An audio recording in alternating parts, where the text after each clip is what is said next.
Hey, this is Jarrett Struby, sharing my chart for internal and external communication at Ottawa Middle School. Um, so at Ottawa Middle School, when we look at external communication, um,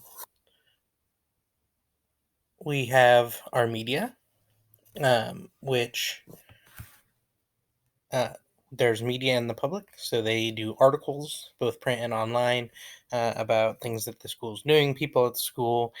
They do opinion pieces, op-eds, often do videos, especially around sporting events. Um, and so we can that's a two-way communication, media reporting about what the school's doing, the school reporting to the media things that we feel the public needs to be aware of. We also have our community at large. They receive a lot of communication from school and the district as a whole. Um, Community who want to can often set up for emails. They can get phone calls for certain things, especially around bond issues. And of course, there are always board meetings, which are public, and meetings and conferences. Community partners, we do a lot of emails. They communicate with the school, students, public through social media. Of course, partners often will have some sort of event. Um, and then, of course, meetings with building leadership and people they're pairing up with within the school. And of course, there are parents. Parents communicate with school and district via email, phone calls. We have our conferences, events, social media. Um, Unfortunately, Ottawa Middle School does not have much in the way of a social media presence, but uh, with the district as a whole, they have the ability to communicate through social media. And of course, we have our parent teacher organization, which is pretty strong in our school and in this community. So there are monthly meetings, which they try to make as public as possible, primarily using social media, but they also utilize email and, of course, any events that they participate in or put on. Um, is where we have that communication with uh, stakeholders. Now, with internal communication, of course, we have our administration, our leaders. They have building leadership meetings every week, and so there's a kind of back and forth there, where people within a department communicate to their BLT member, who then communicates to the rest of the leadership team, and the administration will communicate to the building leadership team, who will then communicate to their department. So there's a lot of back and forth going on there. Um, Administration communicates a lot through email, things that need to, uh, what they want teachers and others to know. They'll often share Google Docs or Google spreadsheets or slides with information um, that they feel teachers and students and family and community members need. They also have to do monthly reports to the board meeting, let them know how things are going, any things of note that are happening, give them information that the board requests. And then teachers. Teachers meet weekly with their professional learning communities. Um, teachers meet, so by department, we'll meet weekly, discuss things. Sometimes there are items from administration that they need to discuss. Sometimes they'll bring up things that need to be discussed with administration by the building leadership team. Um, Teachers also meet regularly as a whole staff. Of course, currently not right now.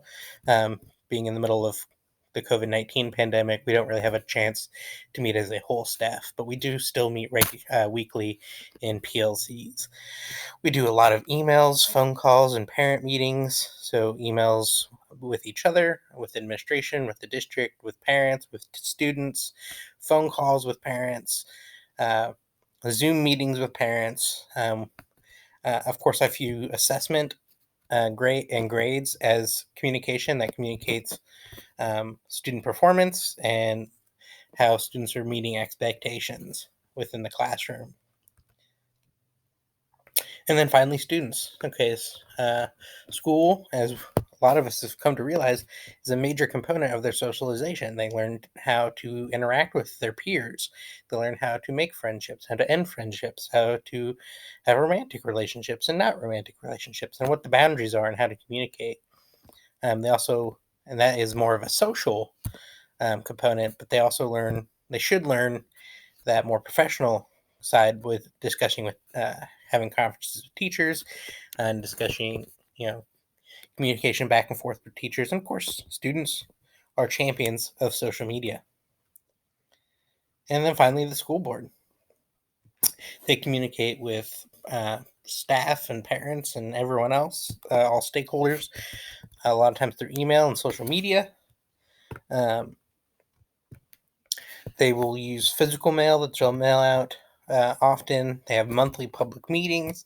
We've had a couple and any other meetings which are going to be public, and with the social distancing, they've started streaming them online, so that they are available even to people who can't make it to the physical location. And they share that a lot through social media, and they have frequent meetings with administrators, building leads, to keep them up to date on what's going on. So one of the things that I kind of occurred to me as I was building this was the sheer amount of communication that was occurring back and forth at so many levels in so many different places. And if I were to have really illustrated that with like things like arrows, it would have been unintelligible. There would have just been arrows and lines all over the place and would have made it really illegible. So I think it's just really important to say that all of these uh, populations, all of these communities, when we're talking about communication within a school district or a school, um, communication, at least in my school and my district, is goes two ways at every level with everyone. There's two-way communication between teachers, between students and teachers, between students, between administration and teachers, administration and students and parents. So everyone's communicating back and forth, and that's I think, really important thing. Um, that at all levels, communication is a two-way street. That rarely, and that if there's one-way communication, um, has a very specific purpose, and it's just for getting information out there. That there's always the possibility of a two-way communication. So that is my graphic. Thank you for watching. I hope you have a nice day.